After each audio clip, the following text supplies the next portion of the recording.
Hello everyone, welcome to the world of Nandini. আজকে আমরা বিরিয়ানি বানানো দেখাবো। চিকেন বিরিয়ানি, এটা ওয়ান পট বিরিয়ানি, প্রেসার কুকারেই আমি এটা বানাচ্ছি। তার জন্য আমি নিয়ে নিলাম চিকেন কষা, এটা আমি আগের থেকেই করে রেখেছিলাম। চাল, যেটা আমি অলমোস্ট 2 ঘন্টা আগে ভিজিয়ে রেখেছিলাম। দুধ, নুন, কেওড়া জল, বেরেস্তা, বিরিয়ানি মশলা, ঘি, তেজপাতা, মিঠা আতর, এগুলো নিয়ে নিয়েছি। আমাদের বিরিয়ানির জন্য এই কটা জিনিসই প্রয়োজন। তো আমি এটা একদমই তেল দিইনি, অয়েল ফ্রি বানানোর চেষ্টা করেছি। জাস্ট ঘি দিয়েছি অল্প করে, ওই 2 চামচ মতো। প্রথমে প্রেসার কুকারটা ভালো করে ধুয়ে ওটাকে গরম করে নিয়ে তেজপাতাগুলো নিচে স্প্রেড করে দিলাম, যাতে তলায় লেগে না যায়, যেহেতু আমরা তেল ছাড়া একদম বানাচ্ছি ওই জন্য। ওই তেজপাতাগুলো দিয়ে দিলাম, একে একে সাজিয়ে নিলাম।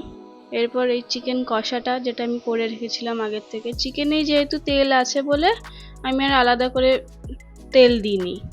তো চিকেন কষাটা দিয়ে দিচ্ছি। চিকেন কষা যেরকম আপনারা নর্মাল করেন ওরকমভাবেই করতে পারেন, তার সাথে বিরিয়ানি মশলা আর একটুখানি কেওড়া জল অ্যাড করে দিলে টেস্টটা আরও সুন্দর আসে। আমি সেরকমভাবেই করেছি। তো ভালো করে চিকেনটা চারিদিকে স্প্রেড করে নিচ্ছি, সমানভাবে বসিয়ে নিচ্ছি। আপনার এটা 80% কুক হয়েই যায় চিকেনটা কষাতে কষাতে। যাই হোক, হয়ে গেল। এরপর আমরা চালটা দিয়ে দিচ্ছি। চালটা আমি 2 ঘন্টা মতো ভিজিয়ে রেখেছিলাম। চালটা ভালো করে স্প্রেড করে দিচ্ছি কুকারের মধ্যে, যাতে পুরোটা সমানভাবে স্প্রেড হয়।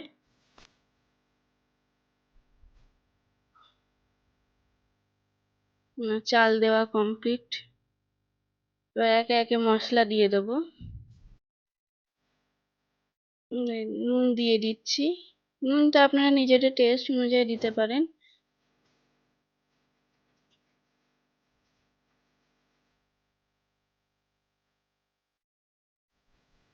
এরপর বিরিয়ানি মশলা দিয়ে দিচ্ছি।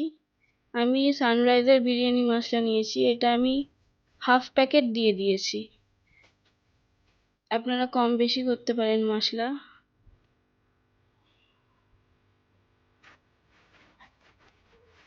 কেওড়া জল 2 চিপি মতো দেব, কিংবা আপনি যদি স্পুনে দেন 2 স্পুন মতো দিতে পারেন।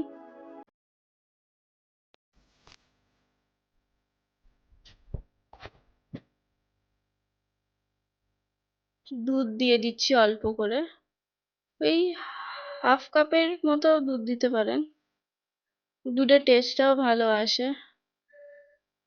আর মিঠা আতর, আমার ছোট মিঠা আতর, এটা আমার ওই 4-5 ফোঁটা মতো দিয়ে দিয়েছি। বেশি আমি সেন্ট পছন্দ করি না, ওই জন্য অল্প করেই মিঠা আতর দিয়েছি। এরপর বেরেস্তা ভেজে রেখেছিলাম আগের থেকে, ওটাই হাফ মতো দেব, আর বাকি হাফটা সার্ভিং এর টাইমে দিয়ে দেব।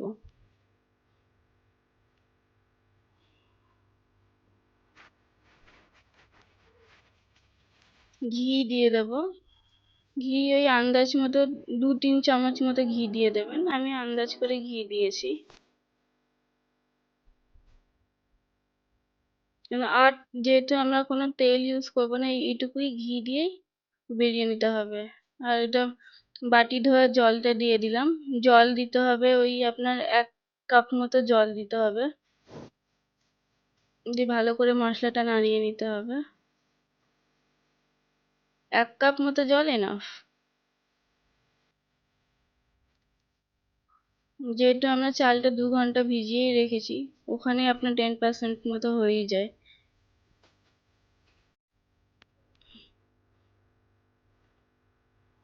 চালটা ধুয়ে কিন্তু আমি ভিজিয়ে রেখেছিলাম।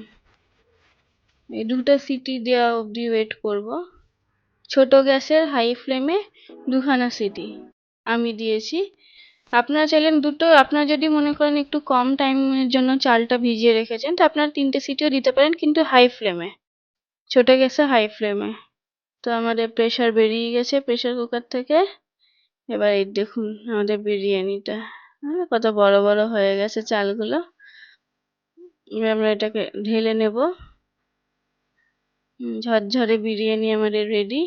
আর এটা খুব তাড়াতাড়ি হয়ে যায়। চিকেন যদি করা থাকে তাহলে 10 মিনিট এনাফ, 10 মিনিটের মধ্যেই হয়ে যাবে। দেখতেও সুন্দর হয়েছে। আমি যেহেতু পুরোটাই মশলা রাইস পছন্দ করি, তো এইরকম বিরিয়ানিটা আমার খুবই ভালো লাগে। বেরেস্তা উপর থেকে স্প্রেড করে দিলাম, আর যে তেজপাতাগুলো দিয়েছিলাম নিচে, তেজপাতাগুলোকে সরিয়ে নেব। ব্যাস আমাদের রেডি বিরিয়ানি সার্ভ করার জন্য। চিকেন বিরিয়ানি আর স্যালাড দিয়ে খেয়ে নিন। কেমন লাগলো ভিডিওটা জানাবেন। Thank you.